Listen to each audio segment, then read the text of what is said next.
मेरे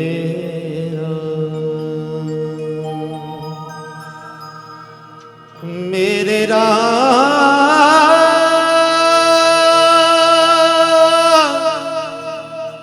मेरे मेरे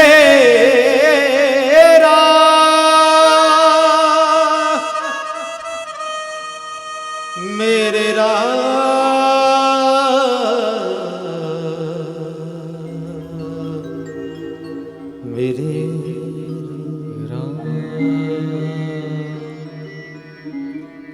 श्री गणेशाय नमः श्री सरस्वती नमः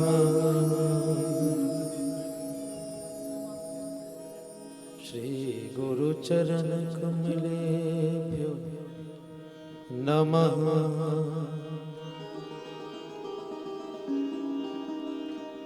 गजाननं भूतगणाधीसेवितं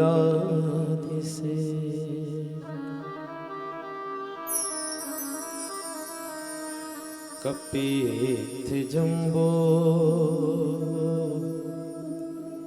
फलचारभक्षिणम्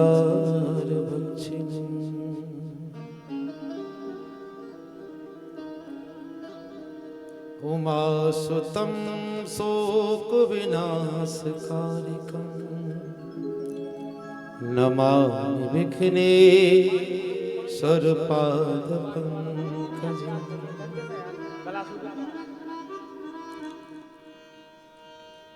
अतुलितबलधाम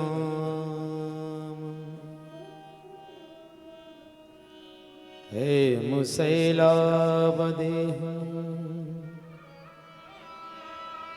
धनुजवन कृशानं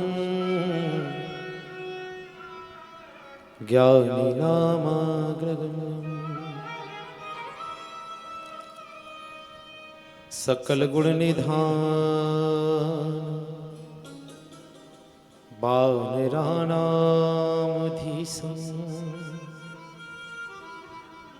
रघुपति प्रिय भगता बात जातं नमः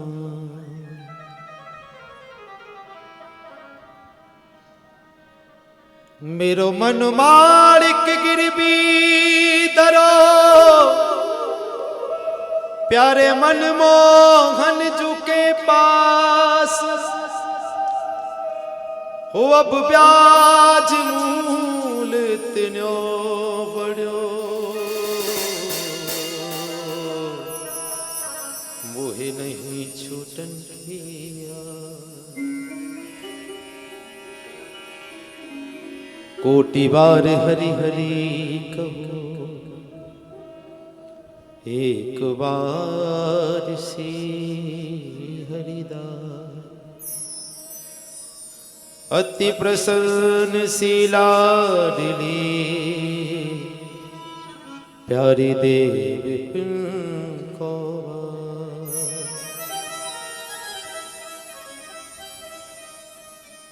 अति प्रसन्न शीलाडिली देवी को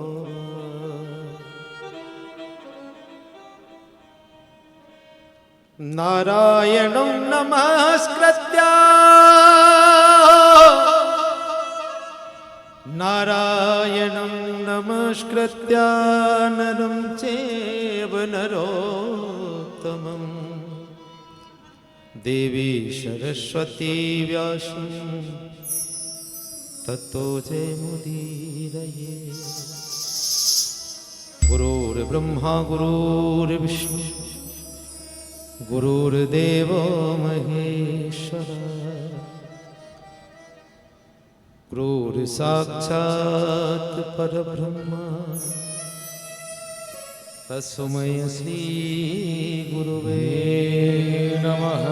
बोलो गुरुदेव भगवान की जय हो, सतगुरुदेव की जय हो, जगज्जननी मैया जय हो, राघवेंद्र सरकार जय हो, चढ़िया वाले सरकार जय हो, मालक जू सरकार जय हो, हरसदेव भगवान की जय हो। जय जय सीता जय जय सीताराम। सिए राम मैं सब जग जानी, करहु प्रणाम जोरि जोग पानी। सिए राम मैं सब जग जानी, करहु प्रणाम जोरि जोग पानी। मेरे राम हे राम, मेरे राम, मेरे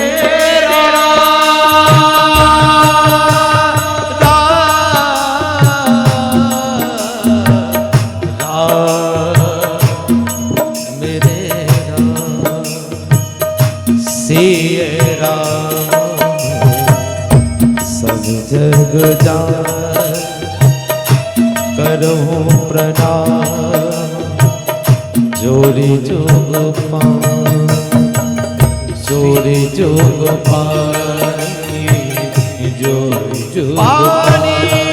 हाथ उठा करके जय जय सीताराम पर जोरदार जयकारा लगा रहे। बोलो राघवेंद्र सरकार की जय हो। तो नीचे से आवाज आए, इतना जोर से बोलिए कि बाजू वाले को सुनाई ना दे, इतना जोर से बोल रहे।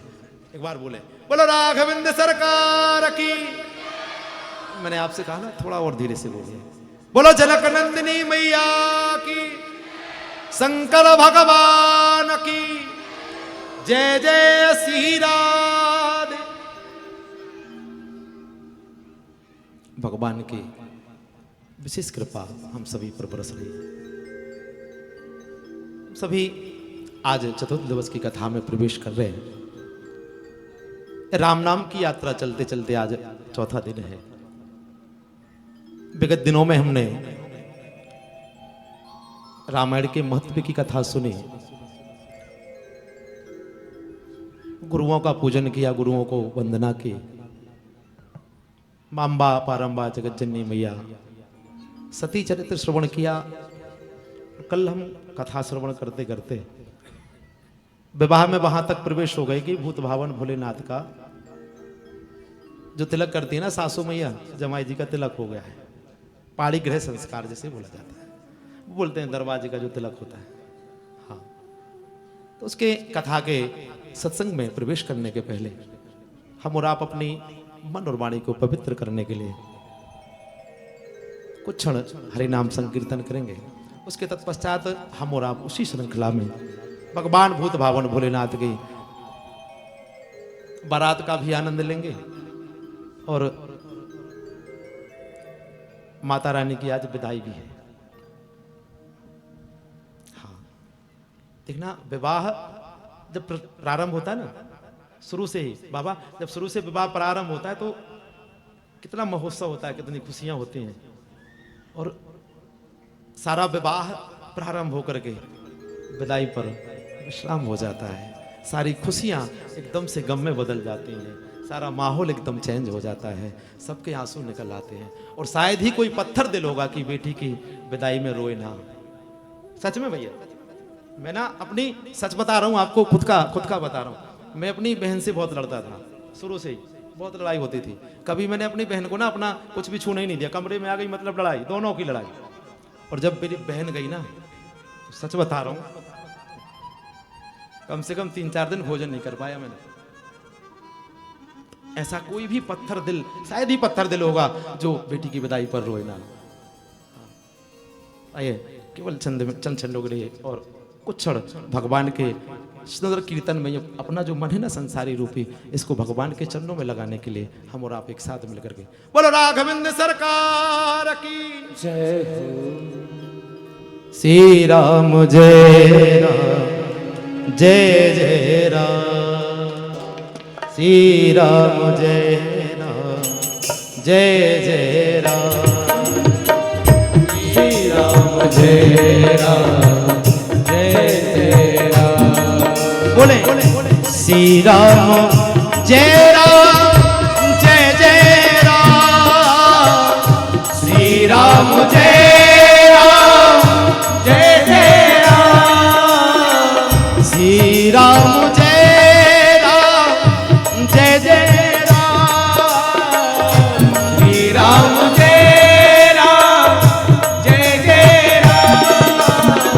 श्री राम जय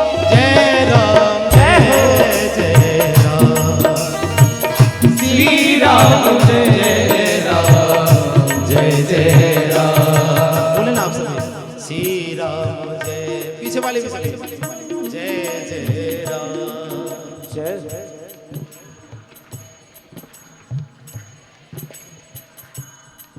कैमरा वाले भैया थोड़ा इन भक्तों की तरफ कैमरा करो ना, मैं भी देखूंगा घर जाके कि ये कैसे कीर्तन करते हैं, मैं भी सीखूंगा। बोले श्री राम, दोनों हाथ उठा करके ओ श्री राम जय जय राम, श्री राम जय राम, श्री राम जय राम जय राम, बोले श्री राम जय राम, श्री राम जय जय राम, श्री राम जय जय राम, श्री राम जय राम, श्री राम जय राम, श्री हरि। बड़ी बड़ी तालियों के साथ बोलो राघवेंद्र सरकार की जय हो।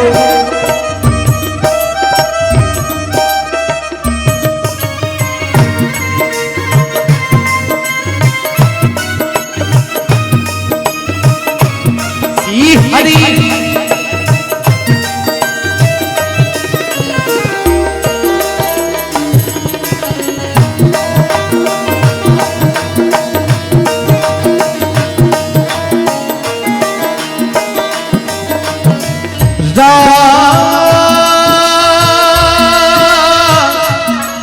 मेरे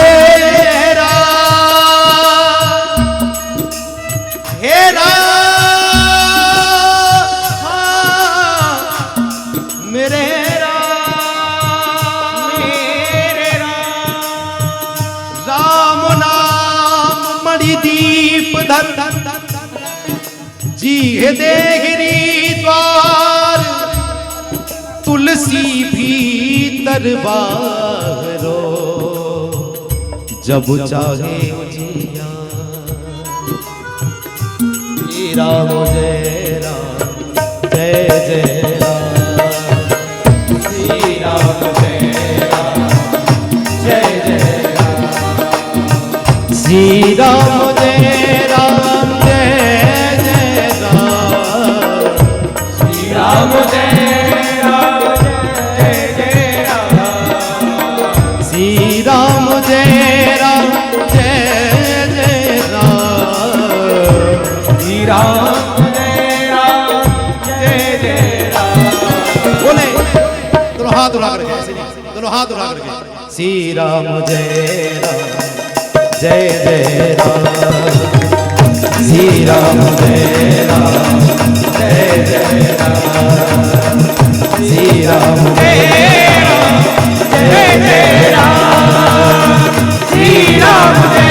राम,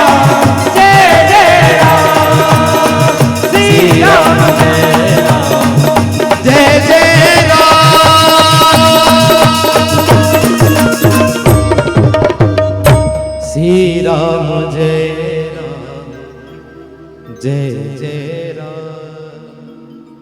एक बार बड़े प्रेम से और अंतःकरण से बोले राघवेंद्र सरकार की जय हो। यहाँ ना जैसे ही बारातियों का हल्का फुल्का ये जो आनंद देखा ना, कोई 10 मुख के, कोई मुखहीन, कोई विपुल मुखहीना, कुछ किसी के बहुत ज्यादा मुख हैं, किसी के मुख ही नहीं।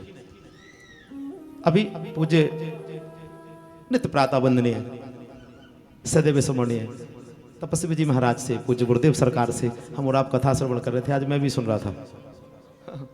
एक बार जोरदार महाराज श्री के लिए ताली बजाइए। देखिए, जो हमें राम से मिलाए वो संत है, जो दुनिया के विकारों से छुड़ाए वो संत है। अभी मैं दोपहर में यहाँ घूमने आया था और रात में मैं यहाँ घूमने आता हूँ तो भैया जी मिलते हैं, है ना भैया। तो किसी ने मुझे यहाँ बताया, महाराज जी इस जगह पे, ये इस क्षेत्र का सबसे ज्यादा शराबियों का अड्डा है। इसके पहले जब यहाँ कथा नहीं होती थी, तो बताइए ऐसी जगह पर आप लोग सभी भगवान की कथा का गायन कर रहे हैं, श्रवण कर रहे हैं, इससे बढ़कर के और संत की कृपा और क्या देखना चाहते हैं आप? जहां पर शराब का अड्डा साहब, वहां पर आज हम सभी राम का नाम ले रहे हैं, भगवान की कथा सुन रहे हैं। इससे बड़ा संत और कहां मिलेगा? इससे अच्छे संत हमें कहां मिलेंगे? पूज्य गुरुदेव सरकार की कृपा से देखिए आज हम सभी कथा श्रवण कर रहे हैं, यज्ञ हो रहा है यहाँ पर। पता आपको, एक बार की बात है, भूत भावन भोलेनाथ माता पार्वती जी के साथ घूमने के लिए गए, विचरण करने के लिए। भूत भावन भोलेनाथ ने बियाबान जंगल में प्रणाम किया। माता पार्वती ने कहा कि बाबा ये नाथ आप किसे प्रणाम कर रहे हैं? तो भूत भावन भोलेनाथ ने कहा कि देवी यहां पर यज्ञ हुआ था 100 साल पहले, ध्यान लगाइए और ध्यान से सुनिएगा। 100 साल पहले जिस जगह पे यज्ञ हुआ था उसे भूत भावन भोलेनाथ उस जगह को प्रणाम कर रहे हैं। जहां पर एक बार यज्ञ हो जाए ना, वहां 1000 वर्ष तक वो जगह पवित्र होती है। और यहां तो 2-2 यज्ञ चल रहे हैं, 3-3 पूज्य महाराज श्री भी बोलते हैं। हाँ, 3-3 यज्ञ हम सभी यहां पे कर रहे हैं। संगम की धारा यहां पर नित्य प्रति बह रही है। एक बार गुरुदेव सरकार के लिए पुनः आप सभी ताली बजा करके आगे। जैसे ही भूत भावन भोलेनाथ भगवान चलते हैं ना, तो थोड़ी चलते ही एक जगह और मिलती है, उसे भी भगवान बाबा मेरे प्रणाम करते हैं। माता ने पूछा, बाबा मान लिया वहां पर तो यज्ञ हुआ था, आपने प्रणाम किया, अब इसे क्यों प्रणाम कर रहे हैं? मेरे बाबा कहते कि देवी यहां पर 100 साल बाद यज्ञ होगा। हाँ, 100 साल पहले से 1000 वर्ष बाद तक वो जगह पवित्र हो जाती है जहां पर यज्ञ नारायण भगवान का पूजन होता है।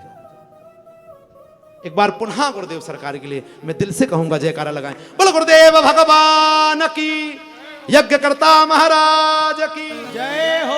ऐसे संतों के दर्शन हो रहे हैं, हम सभी बड़े ही, मेरा तो सच बताऊं दर्शन भैया, सच में बहुत मन प्रसन्न हो जाता है जब गुरुजी के पास जाता हूं। हाँ, कथाएं तो देखो ऐसा है कि लाडली सरकार की कृपा से गाते ही रहते हैं हम और आप, लेकिन कहीं कहीं ना कहते कि वहां मत रुकिए जहां धन मिले। सच बता रहा हूं मैं आपको, वहां बिल्कुल मत रुकिए जहां धन मिले, वहां रुक जाइए जहां मन मिले। ये मन मिल गया ना तो सब कुछ मिल जाता है। ये जो दुनिया के ना ये सारे रिश्ते नाते होते ना, ये सारे पैसे के होते हैं, सब सारे के सारे नाते पैसे के, सब रिश्ते।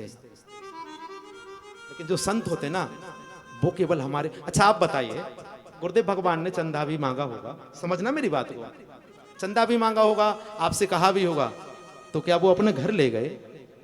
संत की क्या, संत करते ही क्या हमारे जीवन में? इतना आप सभी से मांगो और आपको ही कथा सुना रहे हैं, बताइए अपने घर तो नहीं ले गए ना। इन्हें संत कहते हैं। ऐसे संत होते हैं जो आत्मा को परमात्मा से मिलाए, वो संत है। एक बार पुनः सरकार को प्रणाम करते हुए हम सभी कथा में प्रवेश करते हैं। बोलो गुरुदेव सरकार की। यहां पर जब भगवान भूत भावन भोलेनाथ की बारात आई, सभी बारातियों ने खाना तो कहेगा भैया भोजन तो ठीक है, जो भोजन के पात्र थे ना, जिनमें भोजन बन के आया था बड़े बड़े भगोने रसोड़े के, वो तक खा गए। दोना पत्तल सब साफ, शुक्र शनिचर ऐसे हैं कि वो सभी खा गए। अब यहाँ पर जैसे ही बारात आगे बढ़ी, भूत भावन भोलेनाथ का आप सभी ने तिलक कल सुन ही लिया था। जैसे ही मंडप में भूत भावन भोलेनाथ भगवान बैठे, हाँ जब पंडित जी आते हैं शादी, अच्छा शादी किनकी हो गई? थोड़ा हाथ उठाओ पुरुष वर्ग, किसी की नहीं हुई? ओ बाप रे, आप लोगों की शादी नहीं हुई अभी तक? दिखने में तो ऐसे लग रहे जैसे दादा हो। बाबा जब शादी होती है ना तो पंडित जी नाम पूछते हैं, दूल्हे के बाप का नाम बताइए। तो शंकर भगवान से पूछा दूल्हे के बाप का नाम क्या है? शंकर जी सोच में पड़ गए, हमारा अपना तो कोई बाप है ही नहीं ना बाप ना मैया, अपन तो अकेले हैं। तो विचार किया मेरे बाबा ने और बताया कि चलो ठीक है इनके लिए बता दें। जैसे मैंने कल नहीं बताया था कि यदि कहीं बारात जाती हो तो हम बोल देते हमारे यहाँ ऐसा नहीं चलता, जबकि वो है ही नहीं, लेकिन बोल देते चलता नहीं, अपने ऐसे नहीं चलता, तो वो काम बन जाता है। ऐसी बाबा ने विचार लगाया क्या किया जाए, तो बाबा ने कहा हमारे पिताजी का नाम ब्रह्मा है,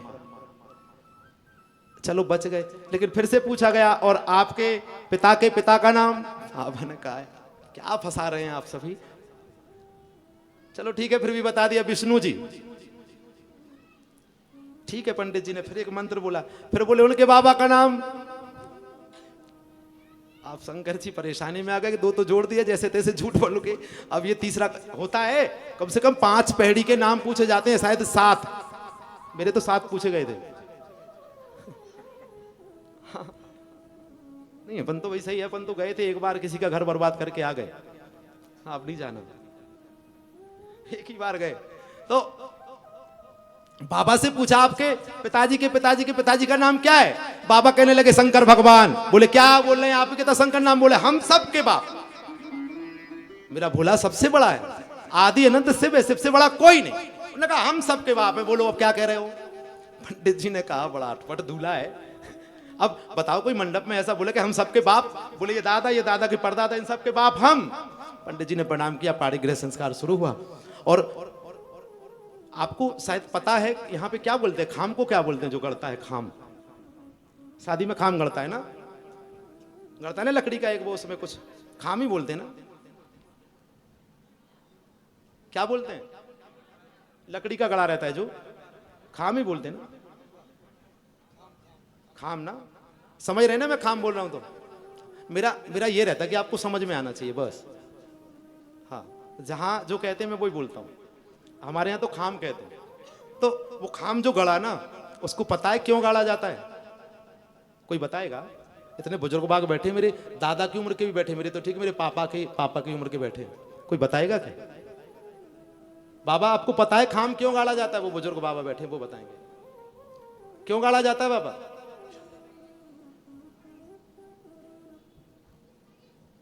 क्यों गाड़ा जाता है उसे शादी में, मैं ये पूछना चाह रहा हूं। क्योंकि देखो हम लोग तो बच्चे हैं, इतना ज्यादा हम लोग को पता नहीं। आप सभी बुजुर्ग बैठे हैं, आप लोग सबकी शादियां भी हुई। बाबा क्यों गाड़ा जाता है, खाम जो गाड़ते हैं उसका कुछ तो होगा रीजन। हर चीज का एक ना कुछ रीजन होता है ना। खाम जो शादी में गाड़ा जाता है ना, वहां भी गाड़ा गया था, वहीं से प्रारंभ हुआ है ये जो हम गाड़ते हैं ना, जिसमें वो खिलौने बच्चे फिर उसको तोड़ लेते हैं, बारात लूटती ना उसको, खाम को लूटते हैं आप क्या कि नहीं लूटते हैं। पता जब मेरी मैया पार्वती मैया जब मंडप में आई ना, तो वहां पर एक ऐसा व्यक्ति था, कथा की मर्यादा है नहीं तो मैं नाम भी बता देता। वहां पर एक ऐसा व्यक्ति था कि मैया को देख करके उसकी नीयत बिगड़ गई, मैया को गलत दृष्टि से देख लिया। और मां मेरी मैया इतनी सुंदर लग रही थी कि वो जो व्यक्ति था ना, वो अपने आप को रोक ही नहीं पाया। गौर से सुनिएगा खाम क्यों गाड़ा जाता है। तो जब मेरी मैया चली आ रही है ना धीरे धीरे से, तो किसी ने गलत दृष्टि से देख लिया और खाम गड़ा था। क्योंकि जब बेटी आती है ना, तब वो अपनी नहीं होती है, जब तक भावर नहीं पड़ जाती है, मांग नहीं भर जाती है, तब बारातियों ने कुछ नहीं कहा। क्यों नहीं कहा, क्योंकि हम और आप जैसे इंसान थोड़ी वहां बारात में गए थे, वहां तो देवता गए थे। भगवान के साथ यदि भूत भी है ना, तो साधारण भूत नहीं थे। मैं भूतों का वर्णन यदि समय हुआ तो मिला तो मैं आपको कल परसों में बता के जाऊंगा। ऐसे वैसे भूत नहीं रहते थे बाबा के साथ जैसे हमें और आपको ये चिपक जाते हैं, नहीं, ऐसे कभी मत विचार लाना अपने मन में। हाँ, तो सभी बारातियों ने कुछ नहीं कहा। क्यों नहीं कहा, क्योंकि अभी बेटी हिमाचल की है, अभी अपनी नहीं है, अभी अपनी नहीं है।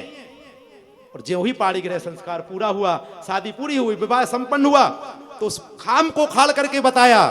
क्या बताया, अभी तक तो ये आपकी बेटी थी, आज से हमारे घर की इज्जत है, हमारे घर की शान है। यदि कोई इसके ऊपर आंख उठाकर भी देखेगा तो ऐसे हम उखाड़ लेंगे उसको।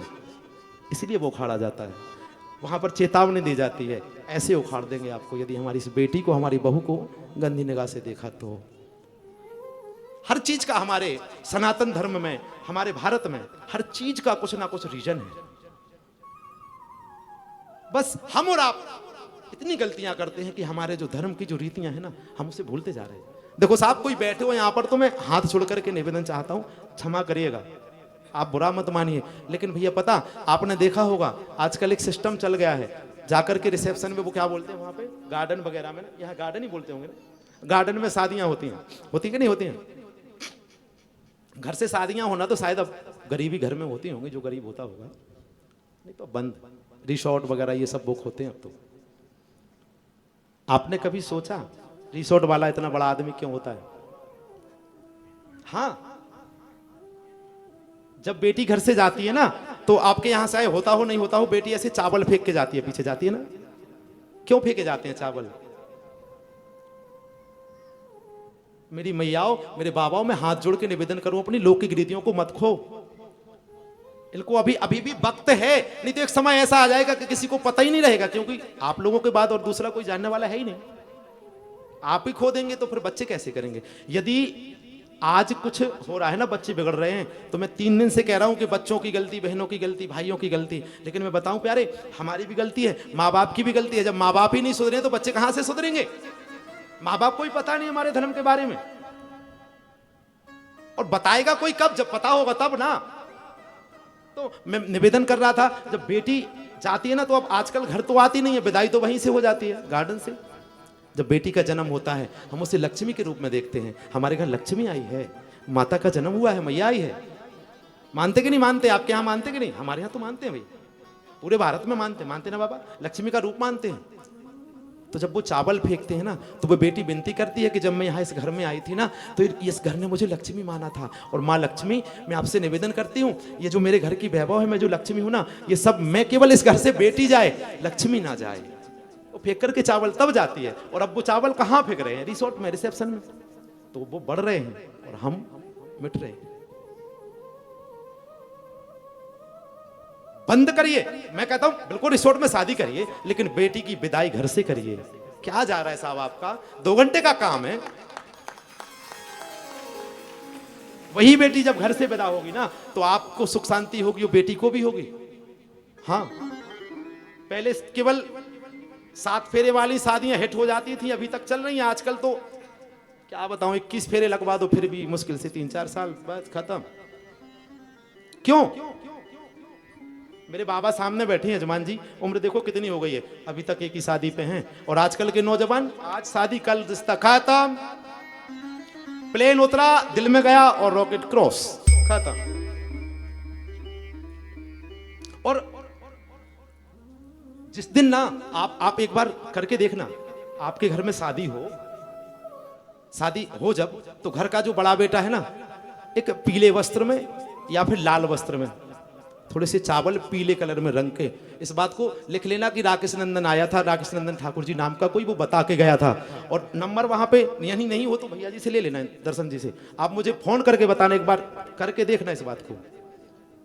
थोड़े से चावल ले, लड़की का बड़ा भाई, या भाई नहीं है तो छोटा भाई, छोटा भाई नहीं है तो पिता, चावलों को या पीले वस्त्र में या लाल वस्त्र में पीले कलर से हल्दी से उनको रंग के और बांध के ईशान कोण में रख दे। मैं दावे से कहूंगा उस घर में जो शादी होगी ना, उसमें कोई कमी नहीं आएगी, ना लड़ाई होगी ना झगड़ा होगा, उस बेटी की शांति से विदाई हो जाएगी, कोई भी रसोड़े में कमी नहीं आएगी। ये मैं नहीं कह रहा हूं, हमारी रामायण महापुराण कह रही है, ये रामायण कह रही है। रामायण में लिखा है, तुलसीदास जी बाबा ने लिखा है, पूज्य पाद बाबा गोस्वामी तुलसीदास जी गाते हैं इसको और लिखते हैं, लेकिन हम मानते नहीं।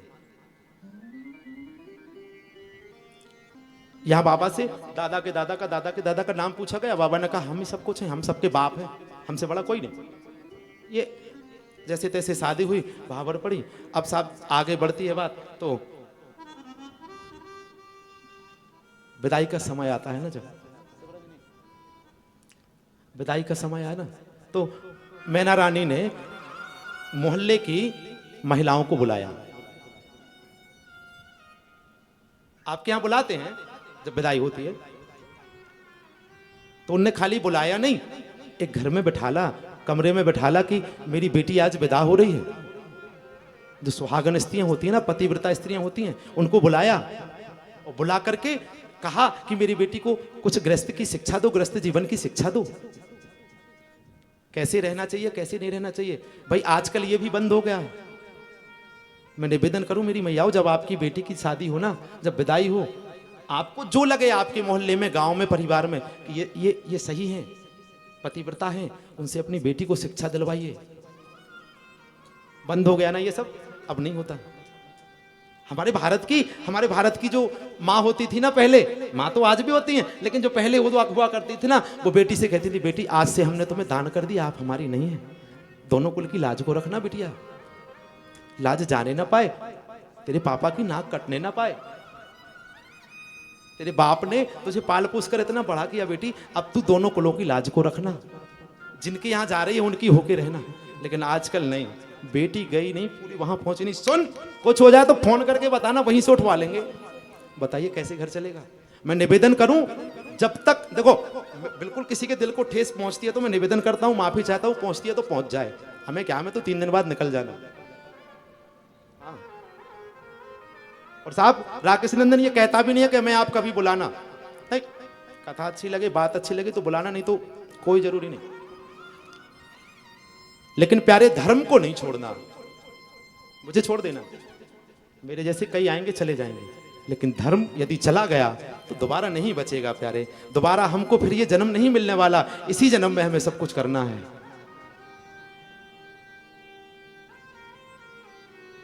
तो आपसे निवेदन करूं, अपनी बेटियों को ऐसी शिक्षा दिया करो। और आजकल ना बिगाड़ने की बात सिखाते हैं बाबा, मैं निवेदन करूं, जैसे अभी आपने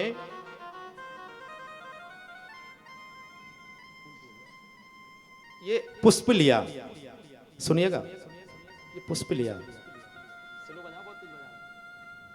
पुष्प लिया, जब संकल्प करते हैं, आप पूजन कर रहे हैं, आप संकल्प करते हैं भैया आप पूजन करें, तो संकल्प में जो दान में चीज दे देते हैं, ऐसे वस्तु कोई भी हो, दान दी हुई चीज क्या वापस ली जाती है? कभी नहीं ली जाती ना। तो आपने बेटी दान की है, और दान की हुई चीज यदि आप वापस लेना तो गिरगिट बनना पड़ता है। ये मैं नहीं कह रहा हूं, इसमें लिखा है। दान दी हुई चीज जो वापस लेता है ना, गलती से भी, अनजाने में भी, तो उसे गिरगिट बनना पड़ता है। और आपकी जो बेटी है ना, वो तब तक थी जब तक आपने विदा नहीं की, दान नहीं की। ऐसा नहीं है कि रिश्ता छोड़ दीजिए, बेटी को भूल जाइए, बिल्कुल मत भूलिए, बात करिए, सुख दुख की करिए, घर बिगाड़ने की मत करिए, उसको समझाइए, बिटिया लड़ाई हो गई कोई बात नहीं, तेरा घर है, तू संभालना, आराम से संभाल, आज नहीं कल सब सही हो जाएगा। लेकिन नहीं, घर मत बिगाड़िए। आपको पता है यदि एक बेटी का घर बिगड़ता है ना, तो 2 परिवारों की बदनामी तो होती है। जो आसपास वाले होते ना, वो भी मजे लेते बहुत जड़ करके, बड़े बने फिरते थे। देखो शादी हुई 4 दिन नहीं रुक पाई और आ गई, कहते थे अपनी बेटी को संभालो। तो निवेदन करूं मेरे बाबाओं, मेरी मैयाओं, ये मेरी आई, मैं आपसे निवेदन करता हूं, आपके चरणों में बार बार विनती करता हूं, अपनी बेटियों को अच्छी शिक्षा दो। और मेरी बहनों, आप ज्यादा मत करो ना, मैं ये कह रहा हूं कि आप संत बन जाओ कि बड़े रामायण पढ़ने लग जाओ, कुछ मत करो। सुबह उठ करके केवल भगवान को एक बार प्रणाम कर लो, क्योंकि शायद आपको नहीं पता,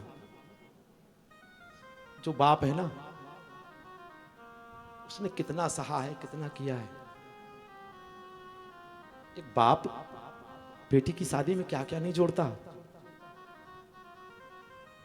बेटी की उम्र मुश्किल से 15-16 साल होती है, घर की आई बोलने लगती है, रख लो बेटी की शादी के काम में आएगा। पूरा जीवन एक बाप अपनी बेटी की शादी के लिए निकालता है, और जब वही बेटी ना कुछ गलत कर दे तो उस बाप को कितना दुख होगा। कुछ लोग आजकल थोड़े से प्यार मोहब्बत के चक्कर में, थोड़े से लव के चक्कर में, मुश्किल से 2-4 साल के प्यार के चक्कर में अपने माँ बाप के इतने बड़े प्यार को भूल जाते हैं। लव मैरिज का जब से समय चला है ना बाबा, तब से संसार का बिल्कुल सब कुछ मटिया मैट हो गया है। एक बाप जिसने तुम्हें पाल पोस के इतना बड़ा किया, वो माँ जिसने, आपको पता है जब आप छोटे थे ना, जब आप कुछ कर देते थे ना बिस्तर में गंदगी, तो माँ आपको सूखे में सुलाती थी, उस गीले में माँ सो जाती है। हाँ, रात में बच्चा जब सोता है ना, बाबा आपको पता होगा, आपके यहाँ बच्चे हैं, आई होता ना ऐसे, अपने बच्चे को माँ सूखे में सुलाती है, इसे ठंड ना लग जाए, इसको ठंड हो जाएगी, इसको सूखे में सुला, उसके कपड़े रात में बल देगी, सूखे में सुलाएगी, खुद उस गीले ही बिस्तर में सोती है। और वो बाप खुद तो फटे कपड़े पहन लेगा लेकिन बच्चों को सही पहनाता है, मेरा बच्चा किसी के मुंह की तरफ ना देखे। नहीं तो पता ना, जब गरीब होते ना, जब बच्चे होते ना, जब मोहल्ले में जाते तो मोहल्ले वाले बड़ी हंसी उड़ाते हैं। हाँ, तो आप इतने अच्छे प्रेम को, मैं तो कहूंगा माँ बाप से ज्यादा प्रेम कोई कर सकता है इस दुनिया में? अरे आपने जब जन्म नहीं लिया था, उसके 9 महीने पहले से जो आपको प्रेम कर रही है, आप उसका प्रेम छोड़ करके 2-4 साल के प्रेमी के लिए अपनी माँ को छोड़ के जा रहे हैं। आपने जब इस धरती पर जन्म नहीं लिया होगा, जन्म नहीं लिया, इस संसार में पता है ना, सब एक दूसरे को देख के प्रेम करते हैं, पैसा देखकर, कोई रंग रूप देख करके। लेकिन माँ जब तुम जन्म पे भी नहीं हुए थे ना, जब तुम्हारा जन्म भी नहीं हुआ था, 9 महीने पहले से तुम्हें प्यार करने लग जाती है। देखा भी नहीं, अंधा आएगा, लूला आएगा, लंगड़ा आएगा, कैसा आएगा, कोई मतलब नहीं। मैं कहूंगा यहां तक यदि काला नाग, बिसेला नाग भी पैदा हो ना, तो माँ उसे प्यार करती है, मेरा बेटा है। माँ उसे भी प्यार करती है, जबकि उसे बालक कितना भी बिगड़ जाए, अंधी हो, लूली हो, लंगड़ी हो, कानी हो, बहरी हो, कैसी भी संतान हो, लेकिन माँ बाप को उनसे अच्छा कोई नहीं लगता। हाँ, मुझे भी पता मम्मी ने एक बार मुझसे बोल दिया था, मैं भी बड़ी गलतफहमी में रहा, अभी तक रहा। हाँ, माँ ने कहा बेटा तुमसे अच्छा कोई नहीं लगता, मैं तो बड़े उसमें घूमता था। बाद में पता चला जब शादी हुई कि मैं तो काला हूं। हाँ, माँ बोलती थी बेटा तू मेरा राजा बेटा, तुझसे अच्छा इस दुनिया में कोई है ही नहीं, यही माँ बोलती है। हाँ, हम ऐसी माँ के प्यार को भूल जाते हैं, ऐसे बाप के प्यार को भूल जाते हैं। माँ मैना रानी अपने गांव पड़ोस के मोहल्ले की सखियों को बुला करके माता पार्वती को शिक्षा दिला रही है कि बेटी अगर जा ही रही हो तो दोनों कुलों की राज रखना। और वैसे भी मैं निवेदन करूं, केवल पति की पूजा के सिवा, पति की सेवा के सिवा नारी का कोई दूसरा धर्म है ही नहीं। हाँ, मानते हो अच्छी बात है, प्रणाम करो भगवान को, सब कुछ ठीक है, लेकिन जब तक आप अपने पति के पैरों की पूजा नहीं करते, उठ के सबसे पहले पूजा करिए, प्रणाम करिए। दावे से कह सकता हूं आपके घर में गरीबी नहीं आएगी, परेशानी नहीं आएगी। हम थोड़ी ना कह रहे हैं, हम होते कौन है कहने वाले? रामायण में लिखा है नारी धर्म कछु और ना दूजा, जन्म जन्म पति चरणों की पूजा करनी चाहिए बस। तो मां मैना रानी, अच्छा मैना का अर्थ भी समझ लीजिए, जो मां जगत जननी की मां है ना, उसका नाम मैना। मैं मतलब अभिमान, ना मतलब मैं का नाश जहां हो जाए वहां शक्ति का पदार्पण होता है, वहां मैया रानी का आगमन होता है, मैना जैसी मां का आगमन होता है। जहां मैं खत्म हो जाता है वहीं तो भगवान आते हैं। जब तक मैं रहता है शरीर में तब तक भगवान नहीं आते। और जब विदाई होने लगती है ना बेटी की, तो सुबह से लेकर के शाम तक वो बाप सब कुछ काम करेगा, सबसे मिलेगा, चला जाएगा। जब आपने कभी गौर किया ना, जब विदाई होती ना बेटी की, तो बाप कहां चला जाता है? नहीं दिखता, कहीं कोने में बैठ करके रो रहा होता है। और सोच रहा होता है कि बेटी आज मेरी बिटिया जा रही है। क्योंकि जब भी ना कहीं से काम करके ना आते हैं ना घर में, तो सबसे पहले पानी लेकर के बेटी आती है, बाबा पानी पी लो। कहते हैं कि बोए जाते हैं बेटे, उगाती हैं बेटियां। हाँ, आज तक इस संसार में शायद है किसी ने किसी मंदिर में धागा बांधा होगा, मन्नत बांधी होगी कि मेरे घर बेटी हो। बोए जाते हैं बेटे, उग जाती हैं बेटियां। हम चाहते हैं बेटे, लेकिन हो जाती हैं बेटियां। नाक कटा देते हैं बेटे, शिखर तर जाती हैं बेटियां। प्यारे, हमारी तो क्या, आपकी तो क्या, दोनों कुल की लाज को बचाती हैं बेटियां। जब ना बेटी की विदाई होती है तो बाप वो कहीं कोने में बैठ करके रो रहा होता है। अंदाजा लगाइए, उसके कलेजे का टुकड़ा जिसने, मतलब मैं क्या क्या बताऊं। पता बेटी क्या होती है और बेटी और बाप का रिश्ता क्या होता है? मां घर में मार रही है बेटी को, और पता बेटी क्या कहती है माँ से, पापा को आ जाने तो फिर बताएंगे तुम्हें। माँ से कहती है बेटी, पापा को आने दो फिर बताएंगे तुम्हें। पापा से पता नहीं कैसा अट्रैक्शन होता है बेटियों का।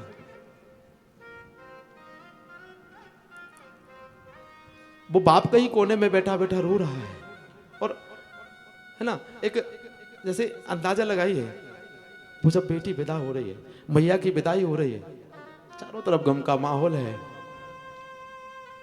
एक ऐसी कोई बेटी जो बहुत समय से ससुराल में है और उसके घर में कोई नहीं, पिता का तो कुछ पता नहीं, बुजुर्ग हो गए, और भाई शराबी अराबी थे, पता नहीं क्या थे। तो बेटी कहती है, बड़ी मुश्किल से एक बार फोन पे बात हुई अपने बाबूजी से, तो बाबूजी से बेटी कहती है, एक बात पूछती हूँ बताओ ना बाबूजी, छुपाओ ना बाबूजी, क्या याद मेरी आती, क्या याद मेरी आती नहीं, कि याद मेरी आती।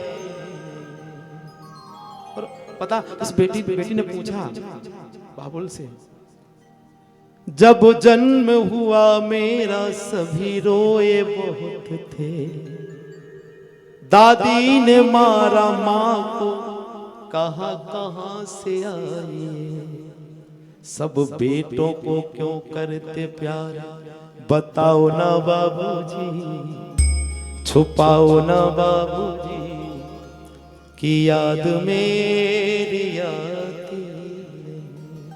और पता जब घर में खिलौने आते ना, भैया की गनथी आई और पिस्टल भी आई थी।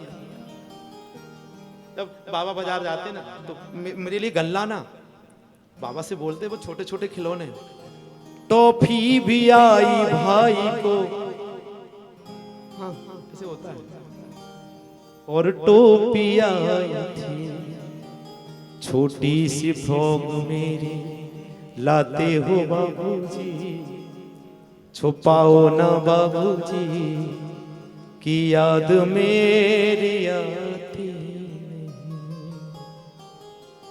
और बेटी लास्ट में पूछती कि बाबा अब किसके लिए इतना कमाते हो बाबूजी,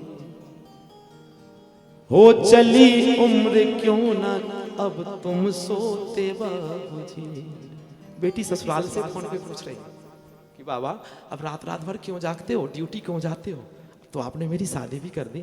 पहले ना बेटियां रोकती, बाबा सो जाओ आराम कर लो, तो बाबा कहते बेटा तेरी शादी करनी है, पैसा नहीं है घर में, कमाएंगे नहीं तो तेरी शादी कहाँ से करेंगे। तो बेटी चुप हो जाती है, बाबा ठीक है जाओ।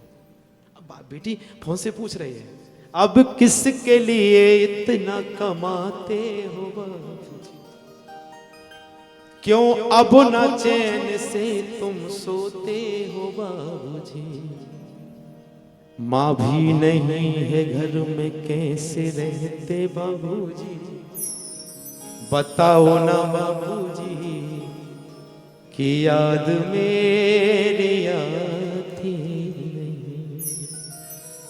कि याद मेरी आती नहीं, कि याद मेरी आती। बेटियों का जो अपने पिता के प्रति प्रेम होता है बड़ा दुर्लभ होता है साहब। हमारे यहाँ तो कहा जाता है कि इंसान पे एक एहसान बेटियां होती हैं, हर माता पिता की शान बेटियां होती हैं। और पता यदि इस संसार में ना तीनों लोगों का स्वामी भी आए ना तो उसे मां की गोद का सहारा लेना पड़ेगा। हाँ, राम जी आए, मां की गोद का सहारा लिया, और कृष्ण आए, उन्होंने भी मां की गोद का सहारा लिया।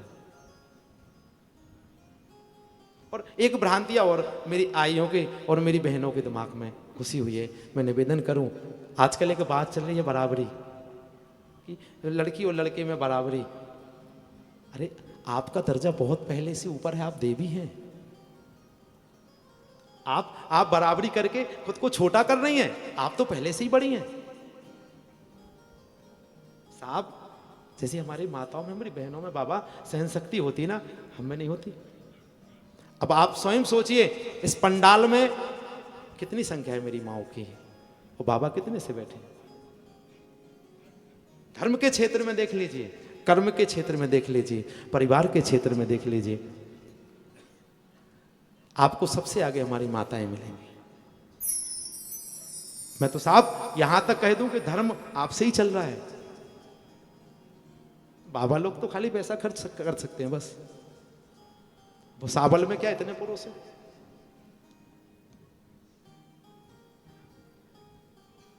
आचार्य जी आप स्वयं देखिए, मैं आपको बारंबार प्रणाम करता हूं, और कभी अपने आप को बराबरी का मत समझिए, आप बहुत ऊपर पहले से हैं, आप मां हैं। यहां पर जब मां की विदाई होती है ना, लो 10:30 बज गए, विदाई नहीं हो पाई, 10:30 बज गए।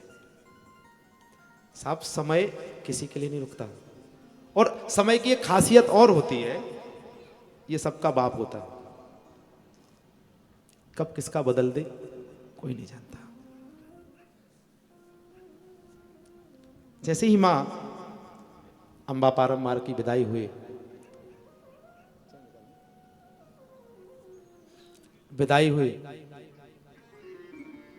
मां कैलाश पर्वत पर पहुंची, तो सब विधिवत जो संस्कार होते हैं वो तो हमारे यहाँ होते हैं। कैलाश पर्वत पे इतना ज्यादा कुछ नहीं हुआ। पता कैलाश पर्वत पर क्या हुआ? जब मेरी मैया कैलाश पर्वत पर पहुंची विदा होकर के, तो वहां पर पता क्या हुआ? हमारे यहाँ क्या होता है बाबा, नाच गाज दुनिया भर का ये वो, अरे बारात से लौटाए अब तो डबल पार्टी। हाँ है ना भैया, रजल भैया, डबल पार्टी है ना। हाँ वहां ये नहीं हुआ। पूछहु रघुपति कथा प्रसंगा, श्री राम जय राम जय जय राम। बोले श्री राम जय राम जय जय राम। श्री राम जय राम जय जय राम।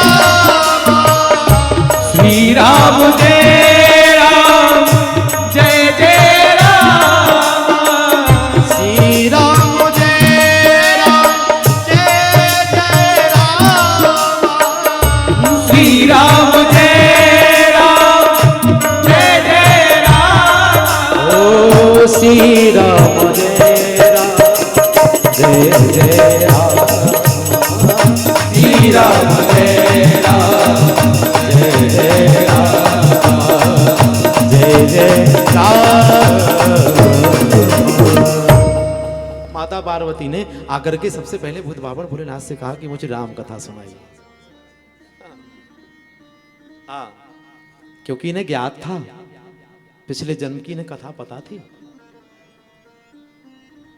इन्होंने, मैया ने सोचा कि जो हमसे पाप पिछले जन्म में हुआ था कथा के कारण ही हुआ था। हाँ मेरी मैयाओं, मैंने निवेदन किया था ना कि झूठ नहीं बोलना चाहिए। झूठ बोलने से माता सती को अपने प्राण तक को देना पड़ा। कथा सुनी ना हमने 2 दिनों में, याद है ना? किस किस को याद है? थोड़ा हाथ उठा के बताओ। हाँ जो आए हो कल वही उठाना। हाँ हाथ उठाओ, किस किस को याद है? हाँ बहुत अच्छी याद है आप लोगों को, तो फिर हम क्यों सुनाएं? आपको तो याद है। ठीक है आरती करें? नहीं करना? याद है? चलो चलो बताओ भैया, याद है आपको? पीछे किस किस को याद है? थोड़ा हाथ उठा के बताओ। अब नहीं होगा याद शायद। अरे उठाओ, मैं कुछ नहीं पूछूंगा, उठाओ। अरे उठा लो, मैं कुछ नहीं पूछूंगा, थोड़ा हाथ उठा करके बोले राघवेंद्र सरकार की। हाँ अभी पता हमसे भैया ने पूछा था, आइए एक भजन सुनते, नहीं तो ये लड़ेंगे हमसे। ये बोलेंगे कि भैया आपने फिर भजन नहीं गाया। और अभी समय है थोड़ा, भैया को खाटू श्याम का एक भजन सुना दें।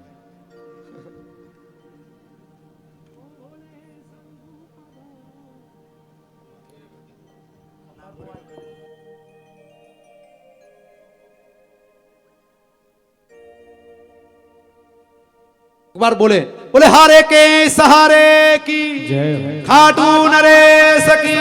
अच्छा श्याम बाबा से प्यार जो करते हैं वो अपने आप हाथ उठा के बताओ, जो श्याम बाबा से प्यार करते हैं, खाटू नरेश से जो प्यार करते हैं।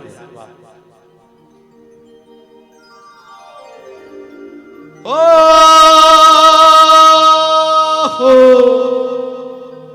एक बार बोलो बोलो खाटू नरेश की जय हो।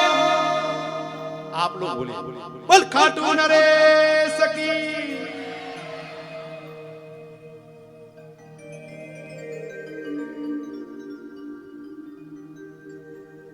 हो बाबा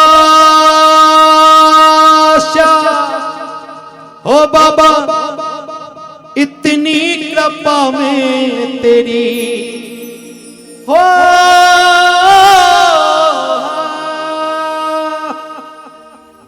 बाबा से निवेदन करो और कहो हो बाबा इतनी कृपा में तेरी पाता रहूं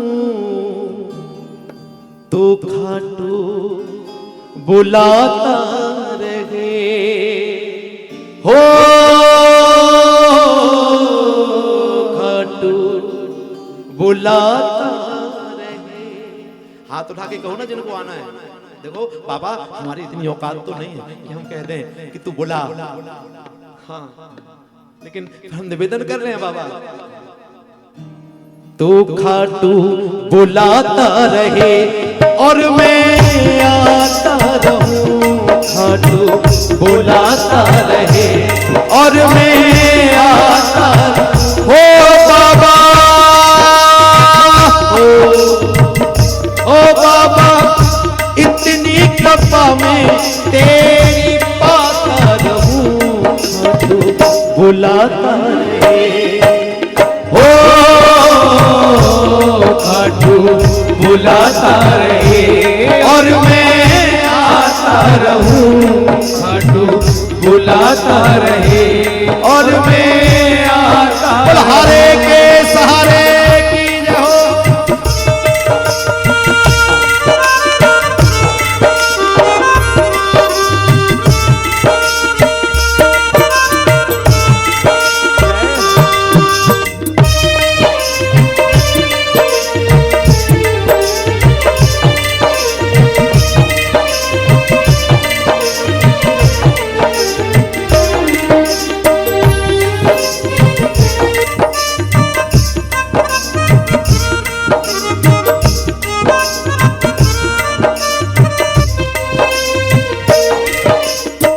हे बाबा हारे के सहारे नाथ बाबा से कहो हो भाने लगी भाने लगी तेरे दर की गलियां तुम्हारे दरस बिन खिले मन की कलियां भाने लगी तेरी खाटू की गलियां तेरे दरस बिन उभाने लगी तेरी खाटू की गलियां खिले मन का दर्पण मिले तेरी गलियां हो बाबा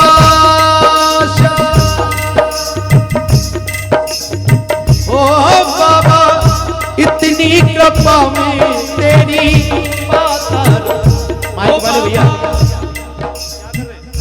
देखिए हो बाबा इतनी कृपा में तेरी पाता रहूं। खाटू बुलाता रहे बोलो ना और जोर से बोलो हमें आवाज नहीं आ रही आप भी गाओ ना भाई। तू खाटू बुलाता रहे और मैं आता रहूं। कौन जाना चाहता है किसको किसको जाना है आपको नहीं जाना तो कहो ना तू खाटू बुलाता रहे ओ खाटू बुलाता रहे और मैं आता रहूं। खाटू बुलाता रहे और मैं लखदाता सरकार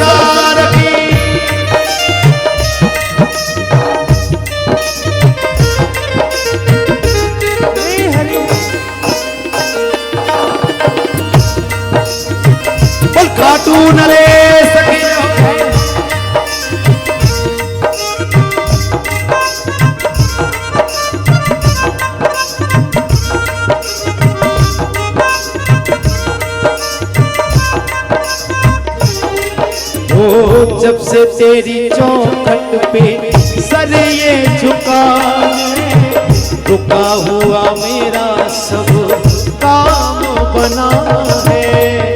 जब से तेरी चौखट पे सर ये झुका है, रुका हुआ जीवन का काम बना है। जब से तेरी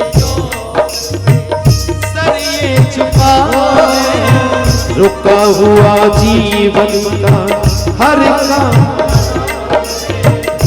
ओ बाबा सर ये सदा में यूं ही झुकाता रहूं, बाबा सर ये सदा में झुकाता रहूं। दोनों हाथ उठा करके कहेंगे, तू खाटू बुलाता रहे और मैं आता रहूं, खाटू बुलाता रहे और मैं आता रहूं, और मैं आता रहूं, और मैं आता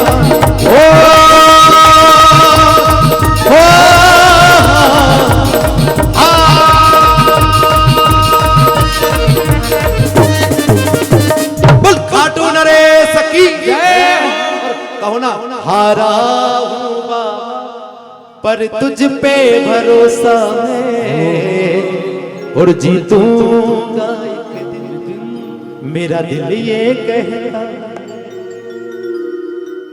ओ मेरे माझी बन जाओ, पतवार चला रोते को बाबा शाह, एक बार हंसा जाओ। हारा बाबा पर तुझ पे भरोसा है, जीतूंगा एक दिन। किसका दिल कहता है? आपका कहता है। वो मेरा दिल ये कहता, वो तेरी याद जो आती है मेरे आंसू बहते हैं। हो प्यारे मेरे शाह, वो दिन रात तरसते हैं। क्या ये जिंदगानी है, ये अजब कहानी। हारा हूं बाबा पर तुम पे भरोसा है, जीतूंगा एक दिन, मेरा दिल ये बोलो ना, जीतूंगा एक दिन। बल खाटू नरेश की जय। कम से कम लगा के आप बाबा के बात।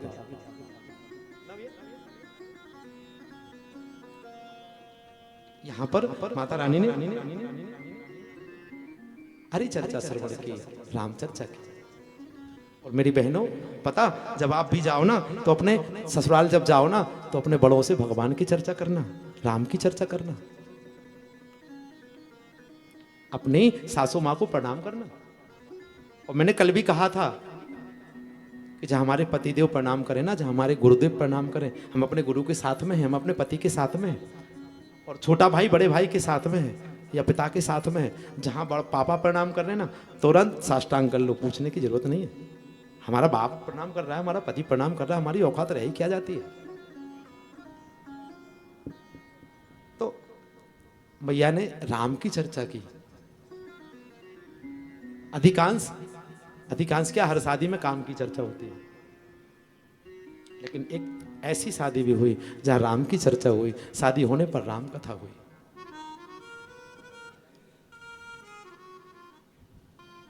तो पता, राम कथा हुई, राम की चर्चा हुई, तो भूत भावन भोलेनाथ और माता पार्वती को हम और आप पूजते हैं। आज तक सनातन धर्म में अभी तक चल रहे हैं।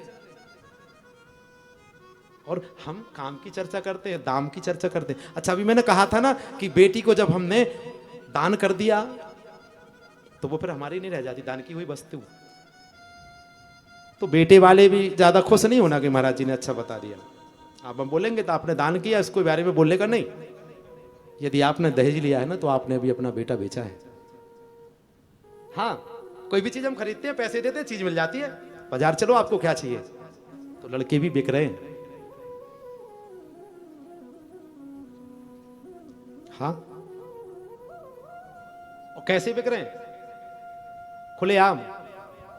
स्कॉर्पियो चाहिए, सफारी चाहिए, 11 लाख नगद चाहिए, और ऐसा करना एक सोने की अंगूठी चाहिए। आजकल अंगूठी नहीं चल रही है, प्लेटिनम चल रहा है। प्लेटिनम की चाहिए, व्हाइट गोल्ड चाहिए, 70,000 की रिंग चाहिए, इतनी छोटी सी, दिखने में लगना चाहिए स्टैंडर्ड हाई है ना भैया? प्यारे, आपने एक एक चीज में अपने बेटे को बेचा है, और कहते कि वो आपकी जो बहू आई है ना, वो आपकी सेवा करे, आप उसकी सेवा करे, वो आपके पैर धुलवाए, तो धोना पड़ेगा। आपने अपने बेटे को बेचा है।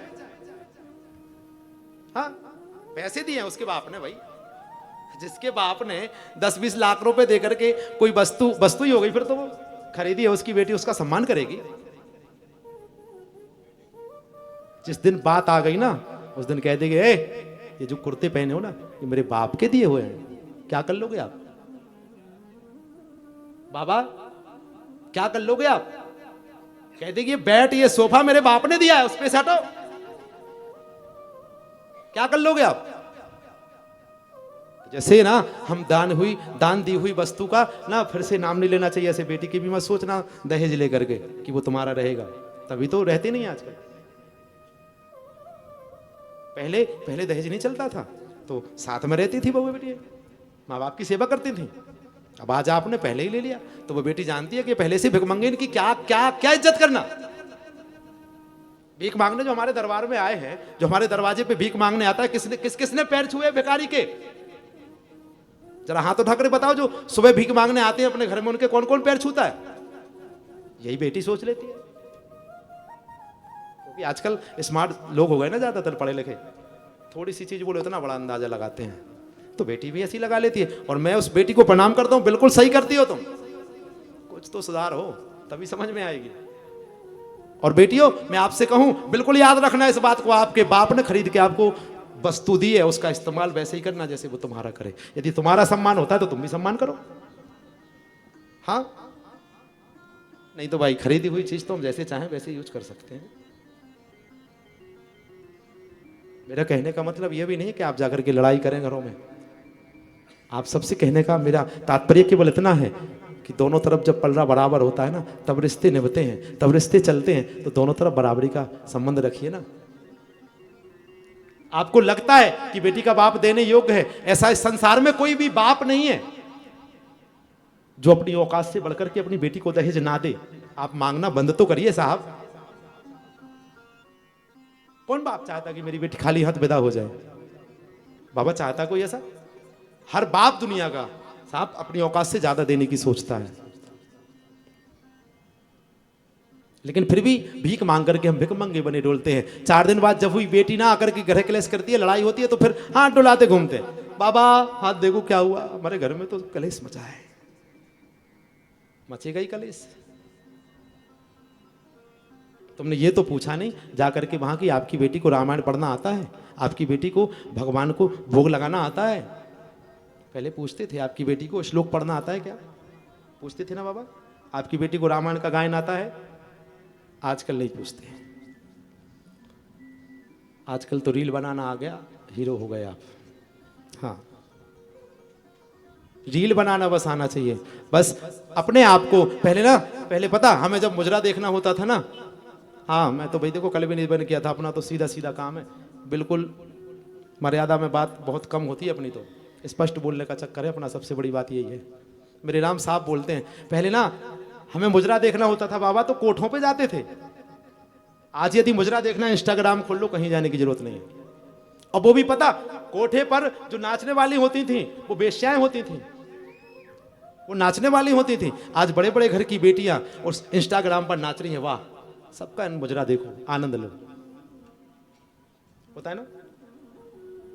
अच्छा ये बताओ, किस गरीब के हाथ में, किसी के हाथ में 10,000 का फोन होगा क्या? अच्छे ही घर की बेटियां बना रही हैं, तो बुरी चीज कौन देखेगा? कोठे वालियों को। कोठे बंद हो गए साहब, मुजरा बंद हो गया। पहले हमारे यहां शादियां होती थी, बाहर से आती थी नाचने वाली और घर की बनाती थी भोजन। आजकल बाहर से भोजन बनाने आती हैं, घर की दरवाजे पे नाचती हैं। नाचती है कि नहीं नाचती हैं? हाँ,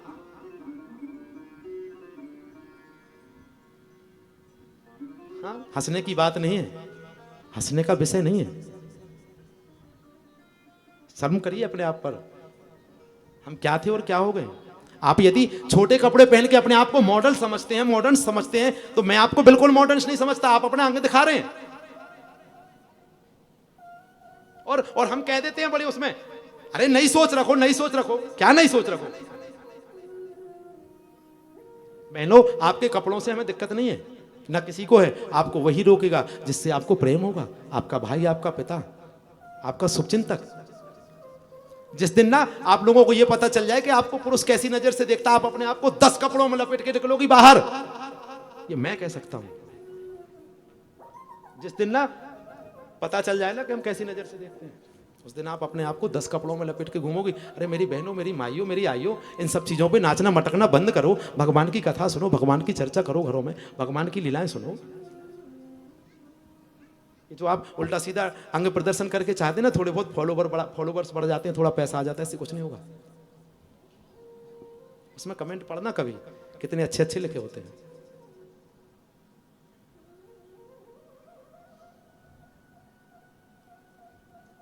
हे जी रामचंद्र कह गए सिया से, हे जी ऐसा कलयुग आएगा, हंस चुनेगा दाना तिनका कौआ मोती।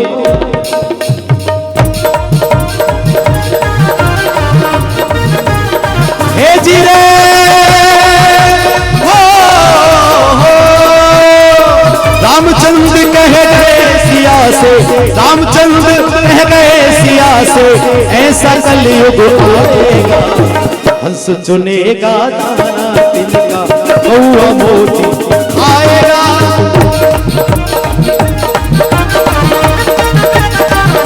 हे जी रे हो,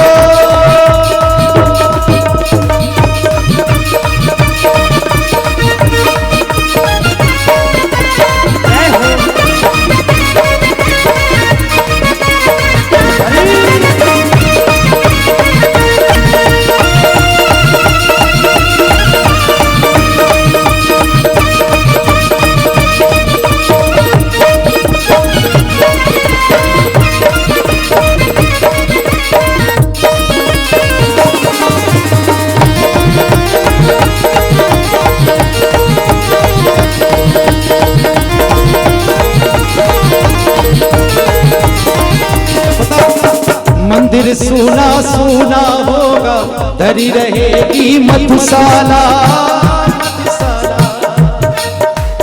मंदिर सूना सूना होगा, भरी रहेगी मधुशाला, मधुशाला, मधुशाला। पिता के संग संग भरी सभा में नाचेगी घर की वाला, घर की वाला। ये फिल्मी गाना है, पहले के फिल्मी गाने कितने बढ़िया होते हैं, है ना बाबा। आजकल के फिल्मी गाने तो बजा बजा ऐसे लगता कि क्या चल रहा है। बेबी को बेस पसंद है, कुछ क्या कहीं मुन्नी बदनाम हुई। हंसने की बात थोड़ी है। मुन्नी किसको कहते हैं? जब बेटी का जन्म होता है ना, उसका नाम कुछ नहीं होता, उसे मुन्नी कहते हैं। और बताओ ये बम्बई वाले उसको बदनाम कह रहे हैं मैं झंडू बाम हुई, मतलब अब सिर में लगेगी। बाबा सिर में लगेंगी क्या? हमने थोड़ी ना बनाया, आपके यहाँ पास में बंबई में ही बनाया। मैं झंडू बाम हुई तेरे लिए पता नहीं क्या क्या। अब मतलब ये हमारी माताएं झंडू बाम हैं, और वैसे अभी कहते तुम तो झंडू बाम हो, तो लड़ने लग जाएंगे। नहीं लग जाएंगे? आचार्य जी हंस रहे हैं, आप बताइए। सच नहीं है? आरती भिजा रहे हैं, आरती फिरा रहे हैं। हाँ भिजा दीजिए। और देखो आप लोगों से निवेदन करूं, आरती में कुछ अठन्नी चढ़ाया करो, लेकिन चढ़ाया करो। आप जो आरती में चढ़ाते ना, ये गौशाला के लिए जाता है। हाँ, वृंदावन में आपके इस दास का छोटा सा आश्रम बन रहा है, उसकी सेवा चल रही है। और वृंदावन कौन कौन गए? हाथ उठा कर बताओ ना, हाथ उठाकर बताओ। वृंदावन जो गए हो बस। तो आपके इस बेटे की वृंदावन में सेवा चलती है। जो आप इसमें चढ़ाते ना, वो सब वहीं जाता है।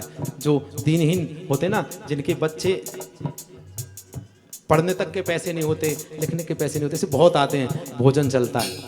हाँ हो मंदिर सूना सूना होगा, भरी रहेगी मधुशाला। पिता के आगे भरी सभा में नाचेगी घर की बाला, ओ घर की बाला। ओ कैसा कन्यादान यहाँ पर, कैसा कन्यादान यहाँ पर, कैसा कन्यादान यहाँ ही कन्या का धन खाएगा। हंस चुकेगा दाना दिल का कौआ मोती खाएगा, हंस चुकेगा दाना दिल का कौआ मोती खाएगा। ओ गोविंद सरकार की जय। यहाँ पर कथा के क्रम में नारद मोह की लीला भी आती है। नारद जी को एक बार मन में आया कि हम भी शादी कर लें। विश्व मोहिनी को देखकर नारद जी चलते चलते हरि गुण गाते वीणा बजाते चले जा रहे हैं। हेमगिरी गुहा नामक एक गुफा मिली नारद जी को। नारद जी को भाई श्राप था कि 2 मिनट से ज्यादा कहीं रुक नहीं सकते थे। जब वहां पर नारद जी हेमगिरी गुफा के पास पहुंचे, उन्होंने देखा कि यहाँ पर मुझे जाने का मन नहीं कर रहा है। सच में हेमगिरी गुहा में नारद जी को ऐसे लगा कि यहाँ पर हमें कुछ समय बैठ करके भजन करना चाहिए। नारद जी बैठ करके भजन करने लगे और नारद जी भजन ऐसा करने लगे कि साहब इंद्र की सिंहासन हिल गई। इंद्र को डर लग गया कि कहीं अच्छा, देवताओं में सबसे ज्यादा डरपोक पता कौन है? इंद्र देवता। कोई तपस्या करे तो दिक्कत ना, कुर्सी का चक्कर है ना, जहां कुर्सी का चक्कर होता है वहां यही होता है। अब इंद्र ठहरे राजनीतिक आदमी। हाँ, तो इंद्र को डर लगा कि कहीं नारद जी हमारी ये गद्दी छीनने के लिए तो नहीं कर रहे ऐसा। तो उसने अपने गणों को भेजा, देखो नारद जी क्यों कर रहे हैं, क्योंकि इसका सिंहासन हिलने लगा उनकी भक्ति से। हाँ, रामायण में लिखा है। तो जब सिंहासन हिलने लगा तो उसने कर्मचारियों को बुलाया। कोई कर्मचारी आया, बोला महाराज कुछ नहीं, कुछ घुस गया होगा वहां पे इसलिए हिल गई है। बोले नहीं, कोई तपस्या कर रहा है। जब जाकर के देखा तो नारद जी तपस्या कर रहे हैं, भगवान के भजन में लीन है। तमाम प्रयास किए इंद्र ने, लेकिन फिर भी नारद जी की तपस्या को हिला नहीं पाया। कामदेव को भेजा, कामदेव ने अपनी तरह तरह से बाबा का ध्यान हटा दिया। बाबा ने क्रोधित होकर के कामदेव से कहा कि कामदेव मैं तुम्हारा क्या बिगाड़ रहा था। तब जाकर के सारी बात पता चली, लेकिन फिर भी नारद जी अपने मन में बहुत ज्यादा प्रसन्न हुए, क्योंकि कामदेव भी नारद जी की तपस्या को जगा नहीं पाया। तब कामदेव को नारद ने कहा कि कामदेव तुम्हारा मेरे ऊपर कोई बस नहीं चलेगा। क्यों नहीं चला, जबकि शंकर भगवान पे भी चल गया। यदि मैंने कल बताया था कि सृष्टि काममय हो गई थी जब 5 बाण कामदेव ने चलाए थे, तो भैया उस समय जो भजन कर रहे थे ना, राम नाम ले रहे थे, उनको कुछ नहीं हुआ था। हाँ, बस थोड़ा सा और रुकिए, 15-20 मिनट में हम और आप राम जन्म की ओर ही चल रहे हैं। हाँ, तो पूरी सृष्टि काममय हो गई थी और यहां पर इतने बड़े काम को जब नारद जी ने जीत लिया तो प्यारे प्रभुता पाए काय मद नाही, प्रभुता पाए काय मद नाही, श्री राम जय राम जय जय राम। प्यारे प्रभुता पाए काय मद नाही, नारद जी को अभिमान होगा। हाँ, नारद जी ने सोचा कि चलो किसके, उनके मन में जब होता है ना भैया, जब हमें कुछ उपलब्धि हो जाती है तो हमें लगता है किसको सुना दें, किसको बता दें। नारद जी के मन में भी यही हुआ और धीरे धीरे करके वो ब्रह्मा जी के पास गए। ब्रह्मा जी को बताया, बाबा पिताजी मैंने काम पर विजय पा ली। ब्रह्मा जी ने समझाया, बहुत अच्छा हुआ बेटे, किसी को बताना नहीं। और विशेष रूप क्योंकि ब्रह्मा जी जानते थे कि इनको अभिमान आ गया, तो उन्होंने निवेदन किया किसी को बताना नहीं, मुझे तो बता दिया, कोई बात नहीं। लेकिन जिसको कुछ प्राप्त हो जाए ना, वो कहां रुकने वाला है। नारद जी ने कहा ठीक है बताऊंगा, मैं किसी को नहीं बताऊंगा। नहीं बताया, लेकिन फिर भी यहां से चले और उनको लगा कि ये ना मेरे नाम से जलिस कर रहे हैं। ऐसा होता है कई बार। जबकि कोई अच्छा कहता है फिर हमें अच्छा भी नहीं लगता। जब व्यक्ति के मन में अभिमान आ जाता है ना, तो सामने वाले की अच्छी बातें अच्छी नहीं लगती, अच्छी बात भी बुरी लगती है। तो नारद जी सोचते हैं कि इनको ये लग रहा है कि हमारी कीर्ति फैल जाएगी, हमारा नाम हो जाएगा, हमसे जल रहे हैं इसलिए रोक दिया, लेकिन मैं तो सबको बताऊंगा। भाई हमने काम पे विजय पाई है, क्यों नहीं बताना चाहिए? काम पर विजय पाना कोई छोटी बात थोड़ी ना होती है। तो नारद जी ऐसे मन में विचार करते करते और पहुंचे भूत भावन भोलेनाथ की जय। कर्पूर गौरम करुणावतारम संसार सारम भुजगेंद्र सदा वसंतं हृदयारविंदे भवम भवानी सहितं नमामि। नारद जी पहुंचे भोलेनाथ की जय हो। बाबा आज मैंने कामदेव पर विजय पा ली। बाबा समाधिस्थ थे। नारद जी ने बताया, पता बाबा ने क्या कहा? बहुत अच्छा किया नारद जी, लेकिन यह बात श्री हरि विष्णु भगवान को नहीं बताना। उन्होंने भी यही कहा कि नारद बाबा को यही लगा कि बताओ ये भी जल रहे हैं, बताओ शंकर भगवान भी जलते हैं, जबकि ऐसा नहीं। प्रभुता पाए काय मद नहीं, हाँ तिल तिल मलत राड़खी नहीं। तो नहीं मानने वाले कहां थे नारद जी? धीरे धीरे गए और जाकर के विष्णु भगवान को बता दिया। बोलो विष्णु भगवान की जय हो। और जैसे ही मेरे भगवान को मैंने नाथ को बताया, तो भगवान अपने भक्त का अभिमान कभी नहीं रहने देते। यदि मैं आपसे कहूं कि भगवान क्या खाते हैं, तो भगवान भक्त का अभिमान खाते हैं। प्यारे भगवान भक्त के अपने भक्त के हृदय में कभी अभिमान नहीं रहने देते। भगवान ने अपनी योग माया से एक सुंदर नगर बसाया। विश्व मोहनी मां अंबा पारंबा लक्ष्मी मैया को वहां पर शील निधि महाराज की पुत्री के रूप में बनाया। हाँ, यहां से जैसे ही नारद जी निकल गए, भगवान ने अपनी माया के रूप से आदेश दिया और शील निधि के यहाँ, और जब वो बनाया और वहां पर नारद जी पहुंचे, तो नारद जी ने सोचा कि ये कौन सा नगर है, यहां तो मैं कभी नहीं आया। जब विचार किया, किसी से पूछा, जब गए नारद जी थोड़ा सा आगे, नगरवासी मिले, नारद जी ने पूछा कि ये कौन सा नगर है, तो उन्होंने कहा यहाँ के महाराज शील निधि हैं, ये मायापुरी है। अच्छा मायापुरी क्या है पता? ये कौन सा नगर है जो भगवान ने अपनी माया से बसाया? बंबई। ये वही बंबई है, हाँ रामायण में लिखा है। ये वही बंबई है जब अपने भक्त का अभिमान चूर चूर करने के लिए भगवान ने अपनी मायापुरी बनाई थी। तो उन्होंने कहा यहाँ के राजा कौन है? देवऋषि नारद जी ने पूछा यहाँ के राजा कौन है? तब जो वहां पे गण मिले थे, जो वहां पे राष्ट्रीय जो कर्मचारी होते हैं, सिपाही होते हैं, वो मिले, उन्होंने कहा यहाँ के महाराज शील निधि हैं, मैं आपके महाराज से मिलना चाहता हूँ। नारद जी वहां गए, शील निधि महाराज ने बड़ा सम्मान किया। एक बात और बता दूं, हमारे घर में कोई संत आए, कोई ब्राह्मण आए, उनके पैरों को धोना चाहिए। हाँ पैरों को धोना चाहिए, और ये करना चाहिए, पैरों को धोना चाहिए, बढ़िया सुंदर से वस्त्र से पैरों को पोंछना चाहिए। उस जल का, अपने गुरु के पैरों को जल का, ब्राह्मण के पैरों को जल का, संत के पैरों के जल का, चरणों के जल का पूरे घर में छिड़काव करना चाहिए, सुंदर सी आसन पे बैठालना चाहिए। और प्यारे भोजन जब भी आप किसी संत को